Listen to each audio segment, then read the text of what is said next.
స్కాంద పురాణాంతర్గత సంపూర్ణ కార్తీక పురాణం 5వ రోజు. స్వర్గ నరకాలు. జనక మహారాజా విష్ణులోకానికి బయలుదేరిన విష్ణుభటుల్ని యమభటులు వెంబడించి తమకు గల సంశయాన్ని నివృత్తి చేయవలసినదిగా వారిని అడిగారు. సమవర్తి దూతలారా, హరిహరుల నామస్మరణ యొక్క గొప్పతనం గురించి మీకు తెలియదా? అవసాన కాలంలో ఆ దేవదేవుని స్మరణ సర్వ పాప సంహారము గదా. అందువల్ల మేము అజామిలుణ్ణి తీసుకువెళుతున్నాము అన్నారు. అయ్యలారా, అధర్మ ప్రవర్తన గల వ్యక్తి చేయు పాపకృత్యములకు తగిన దండన విధించవలెను గదా. మాతాపితాలను మన్నించిన వారు, సాధు సజ్జనులను హింసించువారు, ధనధాన్యములతో దోచుకునేవారు, వ్యభిచారించువారు, పూజలు పునస్కారాలు చేయనివారు, అబద్ధాలతో మోసగించువారు, జంతువులను వేటాడి హింసించు క్రూరులు, సాటివారి తోటివారిని మన్నించినవారు, దారి కాచి దోచుకునేవారు, వీరంతా పాపాత్ములే కదా. ఈ పాపాత్ములంతా దండనార్హులే కదా. వీరిని దండించుటకు నరకలోకమునకు తీసుకొని పోవలెను కదా. కులభ్రష్టుడు, తల్లిదండ్రులను మన్నించినవాడు, ధర్మాధర్మములు పాటించనివాడు, వావి వరసలు పాటించినవాడు, వేటగాడు, పరమ కిరాతకుడైన అజామిలుణ్ణి మీరెలా వైకుంఠానికి తీసుకొని పోవుచున్నారు అని యమభటులు విష్ణుదూతలకు ప్రశ్నించారు.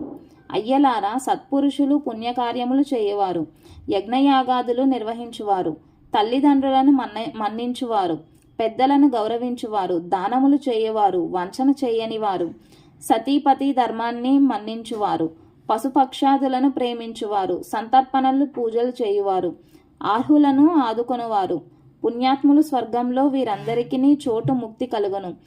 ఎవరి ఇంట హరికథ కాలక్షేపాలు భాగవత రామాయణ పారాయణాలు జరుగుతుంటాయో, వారి ఇంట పూజలు భజనలు వ్రతాలు జరుగుతుంటాయో అట్టి వారికి పుణ్యం వర్తిస్తుంది, వారికి పాపాలు అంటవు. ఎవరు పుణ్యక్షేత్రాలు దర్శిస్తారో, ఎవరు పుణ్యతీర్థాలలో స్నానమాడతారో అట్టి వారు అధోలోకాలకు పోరు, ఉత్తమ గతులను పొంది పుణ్యలోకాలను చేరుకుంటారు. అయ్యలారా, పాపపుణ్యాలకు సంబంధించిన ముఖ్యమైన విశేషాన్ని విన్నవిస్తాను వినండి. రుద్రాక్షలు ధరించినందువల్ల, డాంబికాలు పలికినందువల్ల, డంబాచారము వల్ల, శుష్కదానాలు పూజల వల్ల పుణ్యాత్ములు కాలేరు, పుణ్యగతులకు అర్హులు కారు.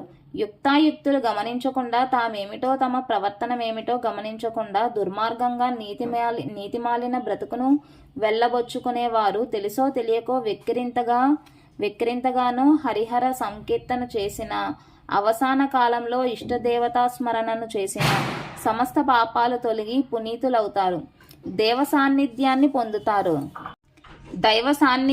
పొందుతారు. అటువంటి వారు అజామిలుడు కులభ్రష్టుడైన, ధర్మదూరుడైన, క్రూరాత్ముడైన, దయాదాక్షిణ్యం శీలం లేని వాడైన తన కొడుకుకు మహావిష్ణువు పేరు పెట్టి సదా నారాయణ నారాయణ అని పిలుస్తూ అవసాన కాలంలో నారాయణని ఎలుగెత్తి పిలిచి నన్ను కాపాడు అని వేడుకున్నాడు. ఆ కారణం వల్ల సమస్త దోషాలు తొలగి శ్రీహరి కృపకు పాత్రుడయ్యాడు.